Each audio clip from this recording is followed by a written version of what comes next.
A number of government departments seemed to run seamlessly Monday as managers, recently retired and temporary workers under the NICE program came to the floor to serve members of the public. There were offices, though, that were devoid of staff. At the CSA Center, a number of members gathered to pass the time, engaged in debates and games. President Mary Isaac says the union is pleased with how day one went. She spoke to us via telephone. What we saw were temporary workers as well as the NICE workers that are actually being given more responsibility to do other work in the public service, although I do not know how that's playing itself out because while we applaud the government's effort to provide work, employment for all St. Lucians, we have rules in the public service that we ourselves are supposed to uphold. And we saw the NICE workers doing, other work, other public workers' work. So I suppose there might be implications there. And of course, we have temporary workers in the public service. We are always mindful that employment is important. Even the ILO is calling for increase in employment under the decent work agenda and so on and so forth. So we applauded the efforts of those people, but I believe that we have to comply with the rules and regulations set out in the public service.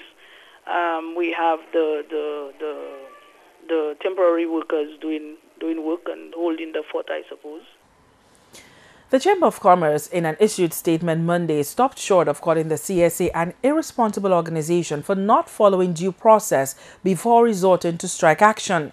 But Mary Isaac says it is the government that has not been in good faith all along. Now, if we are to allow due process to continue, essentially what we're saying is that the 9.5 is still on the table, and this is where CSA is at. Now, to go ahead and agree to negotiate with one unit outside of the TUF unit, outside of the TUF umbrella, I do not know how that could have happened because the GNT was negotiating with the TUF.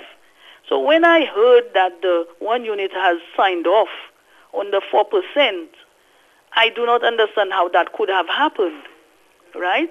And then after that, we are hearing that. We went back to TUF with our mandate. We presented to the GNT. The GNT informed us that they cannot negotiate with CSA. They are negotiating with the TUF, right? So we are here waiting for a response from government on our position. CSA members will Tuesday do more of what they did Monday, stay home. Ms. Isaac says the union will not take to the streets in protest because the aim is not to bring the country down but get the just rewards for workers. The plan was never to cause any disruption in the society. This is our country, and we are very, very much concerned about what takes place in this country. This is why we are following due process in these negotiations. Our plan is to call on our members to stay home, and those who so wish, they come down to the secretariat to just engage with each other.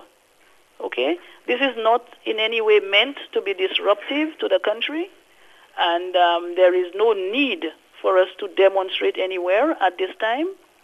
And if we intended to have any demonstrations or we intend to have any in the future, we will go about it in the right way. We were told that the employer is trying to intimidate members. Now, this is very, very important, and we are taking this very seriously. The trade union rule, and I've mentioned it before, is that if you touch one, you touch all. Okay? We are not doing anything that is illegal. Strike action is part of the industrial relations process, and everybody must respect that, especially our employer, who is the one that's supposed to set the example in the country.